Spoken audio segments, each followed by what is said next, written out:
The space station Harmony Point floated in the darkness between 3 star systems. It was home to 12 different species, all living together in metal corridors and recycled air. They had come here to talk, to trade, and to learn from each other. But after 5 years, they had learned very little. Each species stayed in their own section. They attended meetings together, but they did not truly know each other. Stood in her small kitchen and stirred a pot of kimchi. The red soup bubbled and sent steam into the air. She closed her eyes and breathed in the smell of fermented cabbage, pork, and spices.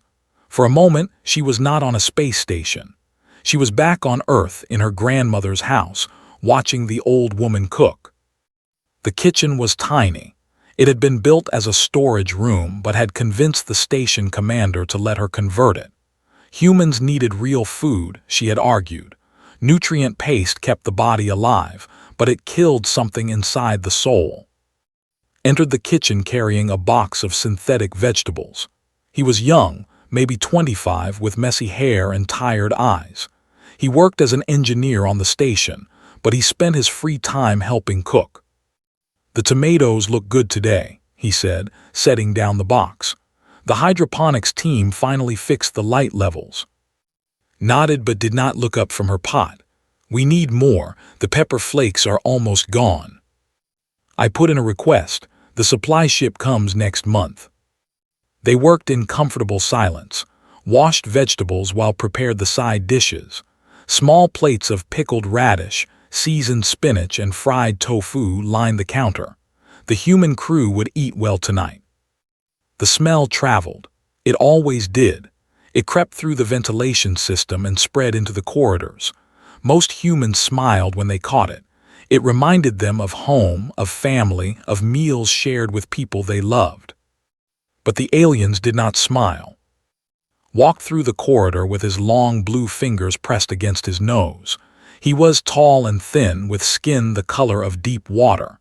His people had stopped eating solid food 3,000 years ago. They consumed nutrient paste that provided everything their bodies needed. It was efficient. It was clean. It was logical. This smell was none of those things. He stopped outside the human kitchen and stared at the door. Smoke leaked from the edges. Something was burning in there. Something was dying. How could the humans tolerate this? How could they put dead things in their mouths and chew? Filed a complaint with the station council that same hour. Received the complaint on her tablet while eating dinner. She sighed and set down her chopsticks. She was the diplomatic liaison between humans and the other species, which meant she spent most of her time apologizing for things humans did naturally. She found in the section, sitting in a room that smelled like nothing at all. "Delegate," she said, bowing slightly, "I received your message about the kitchen." "The smell is offensive," said. His voice was calm but cold. "It spreads through the entire station. My people cannot focus on their work. We request that human food preparation be moved to a sealed area with separate ventilation." Had heard this request before. "I understand your concern, but cooking is important to human psychological health. We need variety in our food. We need flavors and textures. Without them, we become depressed and unfocused."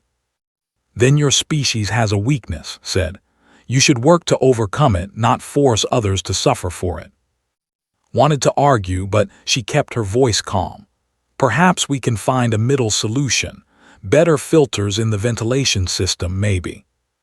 "Perhaps" did not sound convinced. The Galactic Council met 3 days later to discuss the issue. Representatives from all 12 species sat in a circle, their translators humming softly. The topic was simple: should human cooking be restricted? Most species had no opinion. They did not cook either, but they did not care what humans did in their own section. The species were curious about everything humans did. Their representative clicked her mandibles and asked many questions. What was cooking? Why did humans do it? What did fire do to food? The wanted restrictions. The smell was too strong, too strange, too disturbing. Was allowed to speak in her own defense. She stood before the council in her stained apron, feeling small and foolish. These beings had traveled between stars. They had lived for thousands of years, and she was here to talk about soup.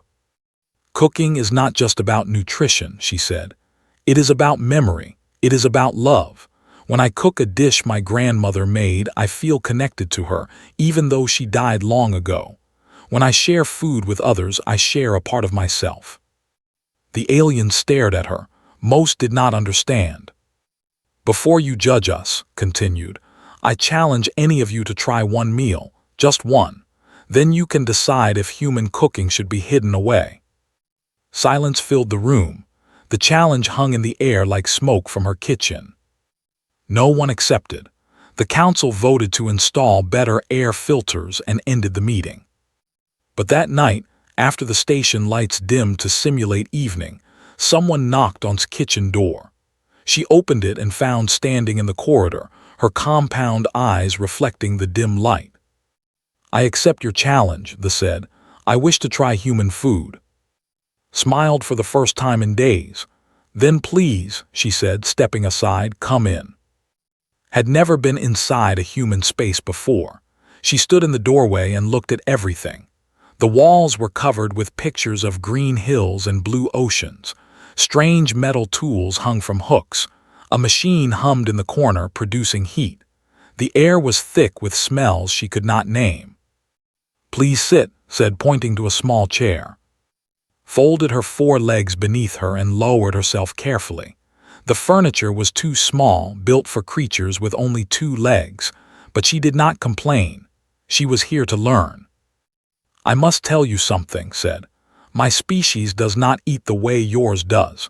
We absorb nutrients through our skin. We press food paste against our membranes and let our bodies take what they need. Nodded slowly, so you have never tasted anything. I do not know what that word means. Thought for a moment. Then she went to her cooking area and began to work. She washed rice and put it in a pot with water. She turned on the heat and let it cook. While she waited, she cracked an egg into a pan with oil. The egg made a sound like rain on leaves. It turned white around the edges. Watched everything. Why do you apply heat? Does it not destroy the nutrients? Some nutrients, yes, but heat also changes food. It makes new flavors, new textures. Things that were hard become soft. Things that were dangerous become safe to eat. Fascinating, said, and she meant it. When the rice was ready, put it in a bowl. She placed the fried egg on top and dripped sesame oil over everything. The oil was golden and smelled like nuts. She added a small spoon of soy sauce and carried the bowl too. This is very simple, said. Just rice and egg, but I think you should start simple. Looked at the bowl. The rice was white like snow. The egg was yellow and white with crispy brown edges. Steam rose from the surface. How do I eat this? Showed her how to use a spoon. Claws were not made for such tools, but she managed to scoop a small amount of rice and egg. She brought it close to her face. Put it in your mouth, said. On your tongue, then close your mouth and chew slowly. Did as she was told. The food entered her mouth. It touched her tongue. She froze. Something happened inside her brain. Signals fired that had never fired before. She had chemical receptors in her mouth that her species had not used in a million years. They had evolved past the need for taste. But the receptors were still there, sleeping, waiting. The rice was soft and warm. The egg was rich and smooth. The sesame oil coated everything in something she had no word for, and the soy sauce added a depth, a darkness, a complexity that made her mind spin. What is happening? Asked. Her voice was shaking. You are tasting food, said gently. Ate more, she could not stop. Each bite brought new information, new feelings, new experiences. It was like seeing a color that had always existed but she had never known. It was like hearing music for the first time. She finished the entire bowl. Then she sat in silence for a long time. I understand now, she said finally. I understand why you cook. Came back the next night, and the night after that. Each visit prepared something different. Soup with soft tofu and vegetables, noodles with sweet sauce, grilled meat with rice. Each dish opened new doors in his mind. Noticed the missing ingredients. The rice was disappearing faster than normal. The eggs were running low. He asked about it, but she just smiled and said nothing. On the fifth night, introduced to banchan, she set out 7 small dishes, each containing something different: pickled cucumber, seasoned bean sprouts, dried seaweed, spicy radish, sweet black beans, stir-fried anchovies, and of course kimchi. "What is this?" asked, looking at the small plates. "Side dishes. We eat them together with rice. You take a little from each one. The flavors mix together in your mouth." Tried each dish separately first. Some were salty, some were sweet, some were sour, some were spicy. Each one was interesting alone. But when she ate them together, when she combined the flavors in her mouth, something magical happened. The flavors talked to each other. They argued and agreed. They created something greater than the sum of their parts. "This is impossible," said. "This should not work. These flavors are too different." "But they do work," said. "That is the beauty of it." Tried to explain her experiences to other. She described the tastes, the textures, the feelings. But her people did not have words for these things. They looked at her with concern. They asked if she was malfunctioning. They suggested she visit the medical bay. She stopped trying to explain. Some things could not be described. They had to be experienced. But secrets do not stay secret forever. One day, during a council meeting about trade routes, was not paying attention. She was thinking about the meal had promised her that evening, and when someone asked her opinion, she said without thinking, "I am sorry. I was thinking about the human feeding ritual tonight." Every translator in the room buzzed. Every eye turned to look at her. "What human feeding ritual?" Ambassador asked slowly. Realized her mistake, but it was too late. The secret was out. The council room exploded with questions. Every species wanted to know what meant. What was the human feeding ritual? Why had she been participating? Was it dangerous? Was it a secret alliance between humans and... Tried to calm them. She explained that she had simply been eating human food, but this only created more questions. What did it feel like? Why would she do such a thing? Had the humans forced her? Watched the chaos from her seat. Her mind was working fast. This could be a disaster. The other species might see human food as a weapon, a way to control minds or influence decisions. They might demand that the kitchen be closed forever. But also saw opportunity. For 5 years, the 12 species had lived together without truly connecting. They attended meetings and signed agreements, but they remained strangers. Maybe food could change that. Maybe sharing a meal could do what diplomacy could not. She raised her hand and waited for silence. "I have a proposal," she said. "Instead of arguing about what human food is, why not experience it for yourselves? I invite all council members to a diplomatic dinner in the human section. You can see our cooking, try our food, and decide for yourselves what it means." The room went quiet. No one had expected this. Ambassador, the elder representative of the Galactic Council, spoke first. He was ancient, even by alien standards. His gray skin was wrinkled like old paper. His eyes had seen 1,000 worlds. "This is an interesting proposal," he said slowly. "I admit I am curious. In all my years, I have never eaten anything but nutrient paste. Perhaps it is time to try something new." Other delegates nodded. Curiosity was spreading, but not everyone was pleased. Stood up, his blue skin darkening with anger. "This is foolish. We already know human cooking is primitive and inefficient. Why should we waste our time on this theater? Why should we put unknown substances in our bodies?"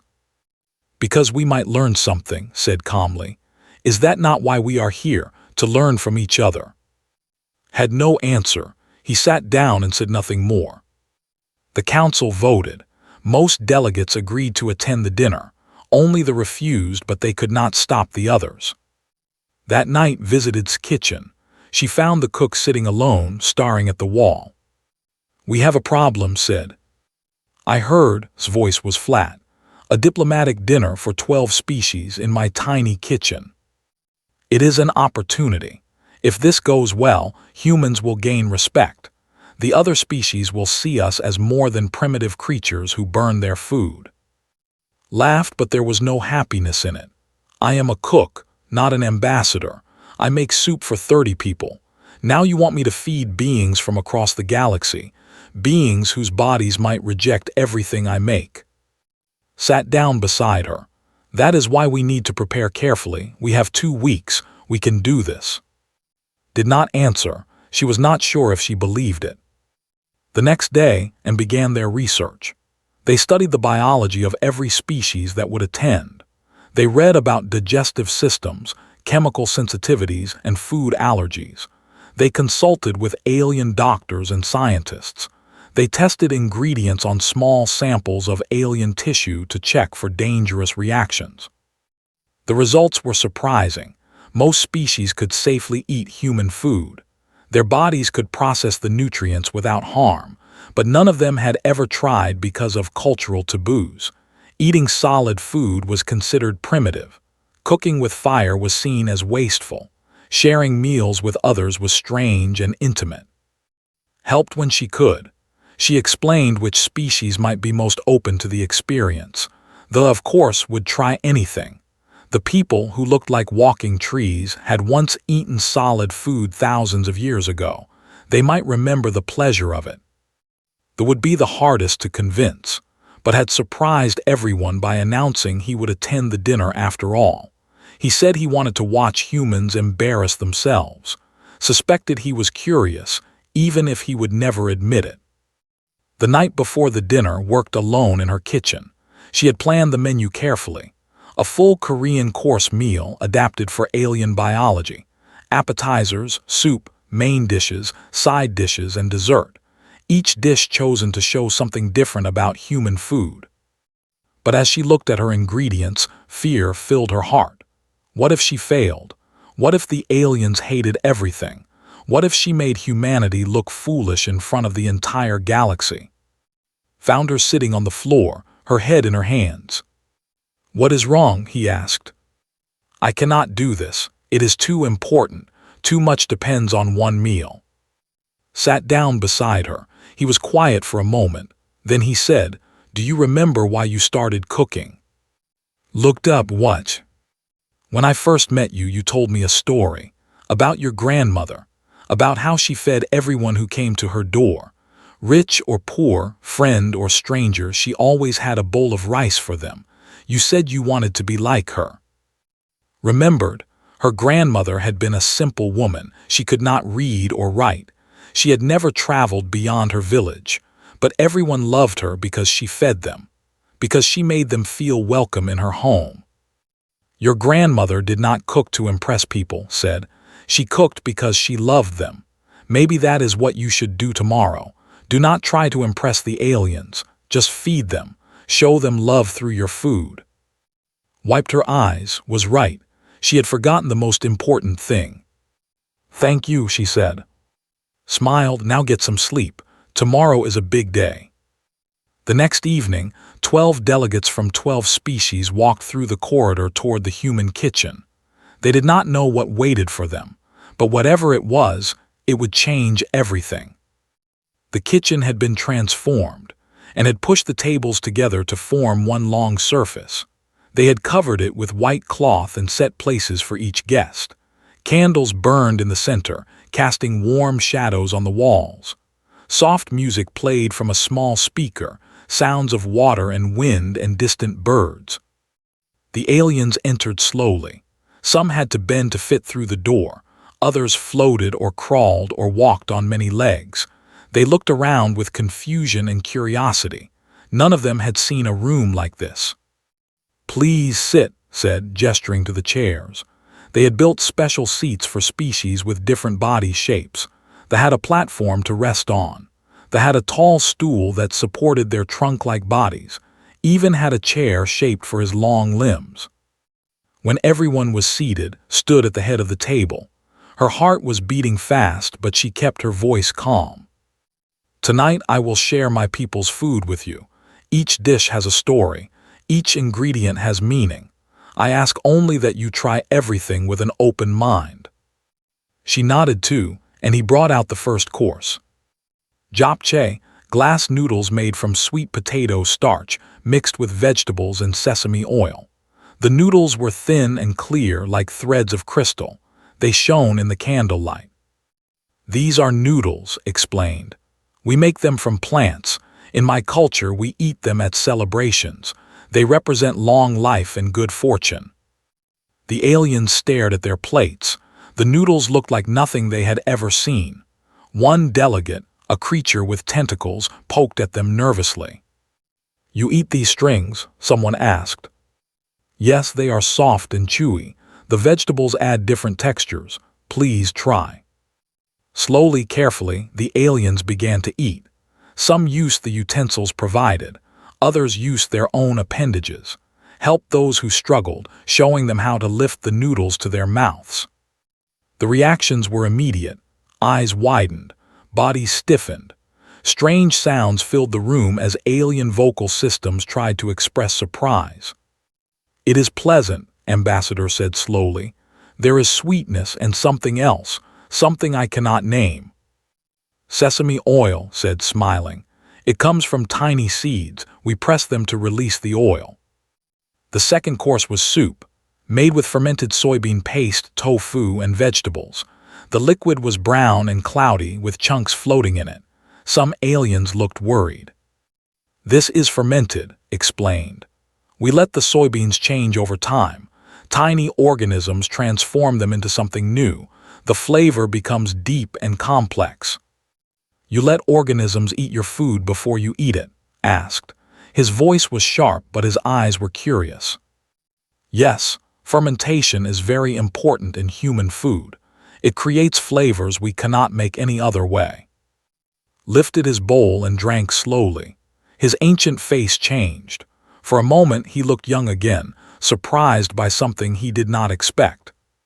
"I know this feeling," he said quietly. "I do not know why, but this reminds me of something from long ago." "That is nostalgia," said gently.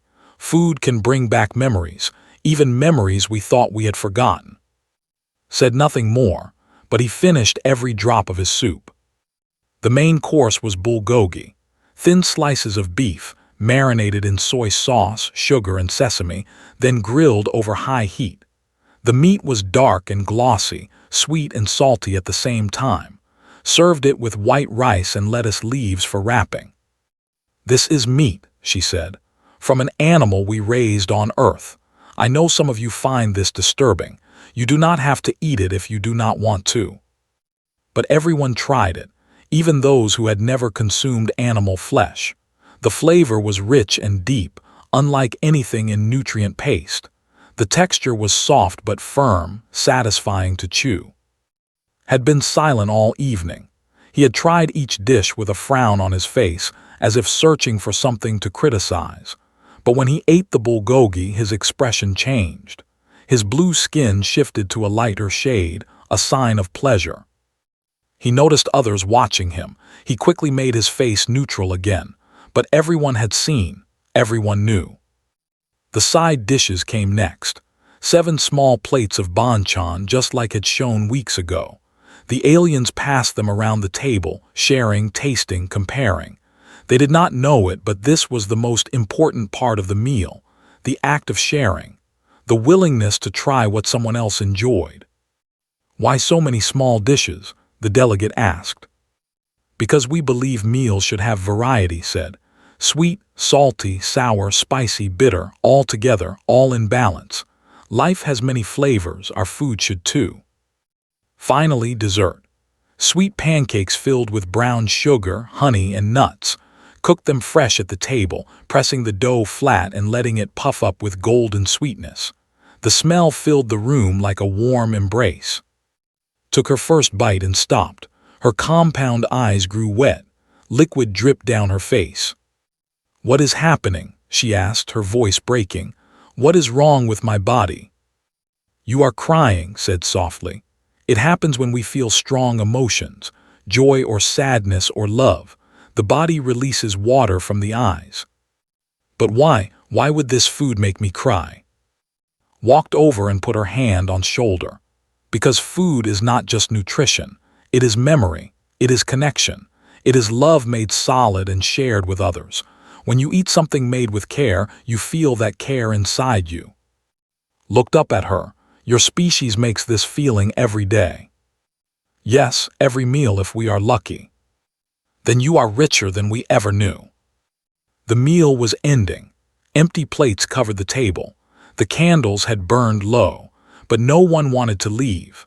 For the first time in 5 years, the 12 species of Harmony Point sat together not as diplomats or rivals, but as guests at the same table. Stood up, the room fell silent. Everyone expected criticism. Everyone expected cold logic to tear apart what they had experienced. But did something no one expected.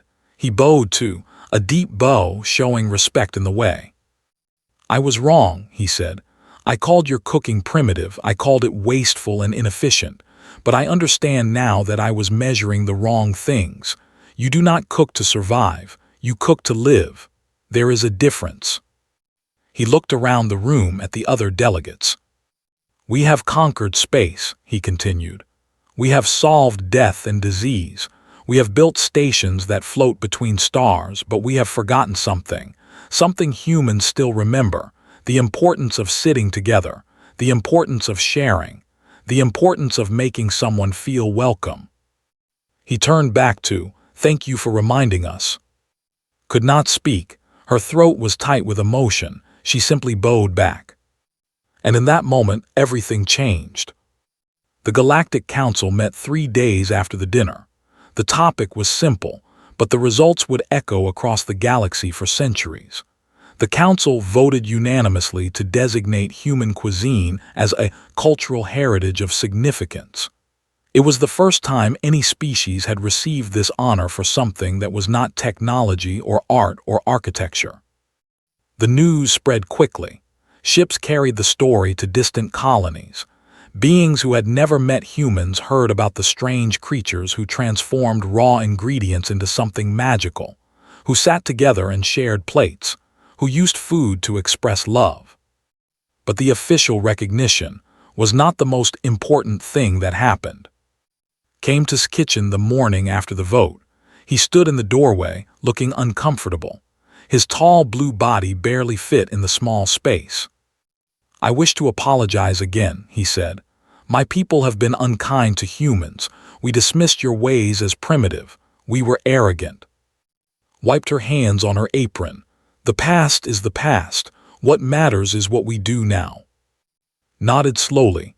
Then he asked something that surprised her. Will you teach me? Teach you what? To cook. I want to understand. I want to learn how to make others feel what I felt at your dinner. Smiled. Cooking takes time. It takes patience. It takes many failures before success. I have time, said. For the first time in my long life, I want to use that time for something that matters. Handed him an apron. It was too small for his body, but he put it on anyway. Then let us begin. Came next. She brought a formal request from the Scientific Council. They wanted to establish an exchange program. Scientists would study human food, not just the chemistry but the culture around it.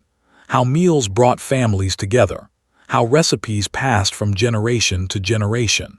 How food carried history and memory. We have studied stars and atoms, said, but we never thought to study this. The science of connection, the chemistry of love. Worked with the council to make it official. Researchers arrived on Harmony Point within weeks. They watched cook. They measured the temperature of oil and the time of fermentation. But more importantly, they sat at the table and ate together. They learned that some things could not be measured. Some things had to be felt. Ambassador proposed the most ambitious plan. He stood before the council with his ancient eyes shining. Harmony Point was built for diplomacy, he said. But diplomacy has failed to unite us. We attend meetings and sign papers, but we remain strangers. Perhaps we need a different approach.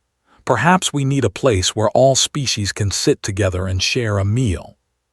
He proposed building the first intergalactic restaurant, a large hall where beings from all 12 species could come and eat, not nutrient-paced in separate sections, but real food at common tables. Human cooks would train volunteers from every species. The menu would grow to include dishes from across the galaxy, as other cultures rediscovered their own food traditions.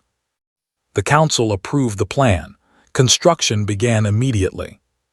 Found herself at the center of something she never expected. She was no longer just a cook.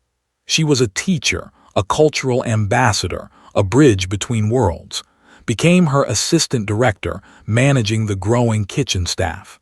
Handled the political side, making sure every species felt represented and respected. The restaurant opened 6 months later. They called it the Common Table. On opening night, beings from all 12 species lined up outside the doors. Many had never eaten solid food before. Some were nervous. Some were excited. All were curious. Stood in the kitchen, surrounded by cooks from a dozen worlds. A was learning to chop vegetables with careful precision. A stirred a pot of soup, watching the steam rise with wonder on his face. Was teaching a young how to season properly, how to taste and adjust and taste again. Appeared at side, "Are you ready?" She looked at the chaos around her, the different species working together, the sounds and smells of a dozen cooking traditions mixing in the air. It was messy and loud and imperfect. It was beautiful. "Yes," she said, "I am ready." The doors opened. The guests entered. And for the first time, the 12 species of Harmony Point truly came together. Watched them eat. She watched suspicion turn to surprise, turn to joy. She watched strangers become friends over shared plates. She watched ancient prejudices dissolve in the warmth of good food. She thought of her grandmother, the simple woman who had never left her village, who had never seen a star from space, who had just cooked for everyone who came to her door. Her grandmother would have loved this. Late that night, after the last guest had left and the kitchen was clean, sat alone at one of the tables. The lights were dim. The room was quiet. She was exhausted but happy. Found her there. He sat down across from her, folding his long limbs into a human chair. "I have been thinking," he said. "About what?" "About why this works. Why food brings beings together when nothing else can." He paused, searching for words. "I think it is because food is honest. You cannot lie with food. When you cook for someone, you give them your time, your effort, your care. They can taste your intention. They know if it is real." Nodded. "My grandmother used to say that every dish has a story. When you eat it, you hear that story without words." "Yes," said, "that is exactly right." They sat in comfortable silence, two beings from different worlds, united by something as simple as a shared meal. Outside the windows, stars burned in the endless dark. Species that had traveled between those stars had mastered technologies beyond imagination. They had conquered distance and time and death itself. But humans had mastered something older, something that came before science and technology, something that reminded the galaxy what it meant to be alive.